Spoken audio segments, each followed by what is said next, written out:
My father-in-law said, "You're just a gold digger," until he found out I make 3 times what his son does. The first time I met Reginald, he sized me up like a pawn shop owner assessing stolen jewelry. I was wearing jeans and a t-shirt, having come straight from the lab. His son Trevor had warned me his dad was old-fashioned, but I wasn't prepared for the interrogation. "Where did you go to school? What do your parents do? What kind of car do you drive?" I answered honestly. "State school. My dad's a mechanic. I take the bus." His expression said everything.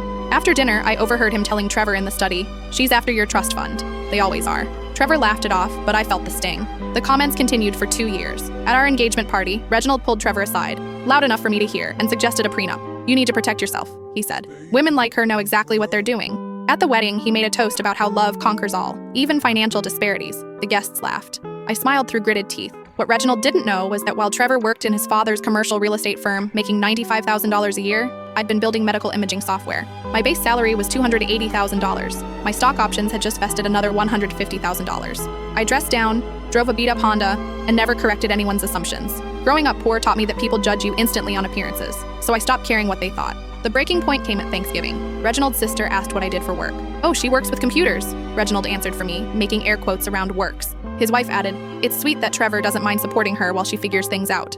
I watched Trevor shift uncomfortably, but say nothing. That night, I told him we needed to talk about his family. He sighed. "They'll come around eventually." They didn't. Christmas cards came addressed only to Trevor. His mother would call and ask to speak to my son without acknowledging me. At family dinners, conversations stopped when I entered rooms. The final straw came when Reginald offered to pay for us to see a financial planner. He insisted Trevor needed protection from my inevitable shopping addiction. I scheduled a meeting with the financial planner, alone. I brought my tax returns, investment portfolio, and employment contract. The planner's face transformed as he reviewed the documents. "Does your husband know about this?" he asked. "He does," I said. "His father doesn't." I had him prepare a complete financial disclosure for both Trevor and me, side by side. At the next family dinner, Reginald started his usual routine about fiscal responsibility, about how Trevor needed to be the provider. I pulled out the folder. "Since you're so concerned about Trevor's financial security," I said, "I thought you'd want to see our complete financial picture." I handed him the documents. The room went silent. His face went from condescending to confused to pale as he scanned the numbers. "This must be wrong," he stammered. "These are your earnings? Plus bonuses and equity," I confirmed.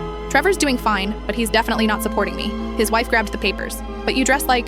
She stopped herself. "You take the bus," she finished weakly. "Because I choose to," I said. "I grew up poor. I don't need a luxury car to prove anything to anyone." I turned to Reginald. "You spent 2 years insulting me because I didn't look like your definition of successful. You never once asked what I actually do." Trevor finally found his voice. "Dad, she's the lead developer on software used in hospitals across the country. She has patents." I stood up. "I don't need your approval or your prenup. What I needed was basic respect, and you couldn't even give me that."